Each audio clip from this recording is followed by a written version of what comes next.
Okay, so let me see if I got this straight. These aliens from another world are actually symbiotic organisms that sort of look like snakes, and they're living inside of you. And that's what's giving you your superpowers. Yeah, Dad. That's why my arm's healed. That's why I've been fighting supervillains. The works. Well, I have to say, these stories that you tell sound pretty damn exciting. I understand if you're a bit questionable about the girl who says that she's in love with you, especially if she's actually half vampire. But this whole destiny site thing, it kind of sounds like a blessing in disguise. You get to skip the formalities. She already knows she's meant to end up with you. Sounds like a sure fix to me. Especially if she's cute. She is cute, right? Way cute, Dad. Way cute. But it's more her psychotic mother that I'm worried about. People don't get to pick their family, son. Sometimes a crazy mother-in-law is just the price you pay. Your mother's mother wasn't exactly a fan of me. But that rounds us about to why exactly do you suddenly feel the urge to tell me all of this? Don't get me wrong, son. I'm happy you told me, my father said as he cracked open his third beer, kicking his legs up on the coffee table. But that does leave the question of why. Why now? Well, we've run into a bit of a problem, Dad. Honestly, the big issue is that the hatchling inside of me is currently trying to force out Nylea. He's coming in conflict with her, so they both can't stay inside of me. One of the two has to go, and Nylea's decided that it should be her. But, as I told you about the King's blood, it's a rare thing. I can't exactly just find someone easily. It's a 1 in a million possibility. She could die before she finds somebody who's actually able to host her. But there's also an interesting possibility with that. King's blood can be hereditary, passed from parent to child. Ah, I get it now. The Queen's in dire straits, needs a new place to stay, or she might kick the bucket and die. And since this King's blood that she needs might be genetic, there's every possibility that either I or your mother have it. Well, say no more. Call it a deal, son. If your friend needs help, then I'm more than willing to help her. Gotta say that it's gonna be a bit weird, but I think I can deal with it. After all, a life's a life. You shouldn't nitpick about what they look like. A good person is always worth saving, no matter what shape they come in. And if she chose you, then, well, she's got good taste by my opinion. So, how does this work? My father said, as he got up, setting down his beer. Like, I'm not really sure about how to go about this. It's okay, Dad. I'm not really sure how to go about it either, I said, as I summoned the orb, a swirl of liquid steel pouring off of my armor to form it. And I began broadcasting Nylea's voice. Hello, it's very nice to meet you. Well, at least be able to speak to you. I have seen you before, of course, through Kevin's perceptions. I was, of course, the reason that he was eating all of that chicken at the hospital. Oh yeah, that was a bit odd. So that was when it happened.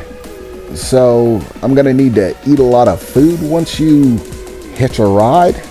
My father said, looking at the sphere.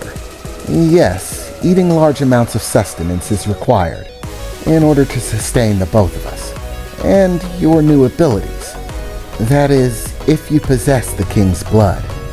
There's still no guarantee of it. I have to test, and the only way to do that is to attempt to inhabit you, to bond with you if you would. Oh, okay. So how does that work? Well, basically, Nylea replied, I would crawl out of Keven and into you. Understand that this process will be somewhat strange, but it is not harmful.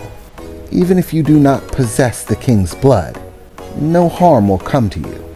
You will remain perfectly healthy.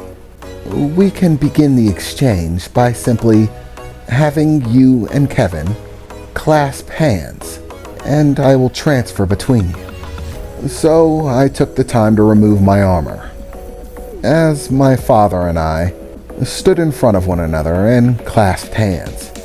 Do not be alarmed if you feel a tingling sensation or some biological residue. This is perfectly natural. But I've come to understand that humans are not a fan of slimy. But I assure you it is necessary. Yeah, whatever you say, my dad said, looking a bit concerned, but still going along with it. As I began to feel the tingly sensation moving down my arm, and as it reached my hand, my father began giving a curious expression. "Whoa, that is so weird," he said as he gripped my hand, the tingly sensation beginning to pass out of it. "That is definitely a strange feeling. How long is this going to take?" my father asked as he looked towards the orb, but didn't hear anything in response. Alien lady? "I don't think that she can speak anymore, Dad," I said as I released my hand, and the slime between my hand and my father's was apparent. Ugh, yeah, she was right. That definitely is slime. That's weird. This is some trippy shit you got yourself into, son. You're telling me, Dad. So, she's inside of me right now. Yeah. Don't worry, she won't hurt you. She's probably just trying to get comfortable. Don't worry about it. So, when will we know if the process worked? If I have this whole king's blood thing? Well, I don't know, Dad. I didn't ask her. I suppose sit down and have a beer, and we'll wait and see, I said as my father began to lean down to grab his beer, beginning to take another sip before getting a strange look on his face. "Whoa, okay, that felt weird," he said, putting his hand on his stomach. "Is this normal?" "Well, I don't know, Dad. To be honest, I was unconscious when it first happened to me. I had my memories erased, got them back. It was a whole thing. And to begin with, I was more or less in panic mode, so I didn't really have time to really take in the events," I said, as my father suddenly began to look at his arm. I'm feeling that weird sensation again. It's going down my arm." "What?" I replied, as my father began to extend his arm outward, as from his palm, Nylea's head began to sprout. "Whoa! Oh, that is weird. Oh, that is definitely weird," my father said, looking stunned at his palm, the serpentine head poking out of it. "Okay, is this good or bad? I really don't know. It doesn't make any sense that she would poke her head out, unless... Oh man, it didn't work. She probably has to come back," I said as I extended my hand back out, as my father once again clasped my hand, and I felt that tingly sensation pass back into my body. Well, that was trouble, but it had to be done. "What's going on, Nylea?" I asked, feeling a bit concerned. "Well, I went ahead and attempted to bond with your father, but unfortunately, he does not possess the king's blood in its active state. It is most probable that either your mother is the one who has it actively, or that they both have it as simply carriers of the genetic path, but not true possessors of it, and you were the first generation to have it awakened." Nylea's voice began to emit from the orb again, now rebonded with me.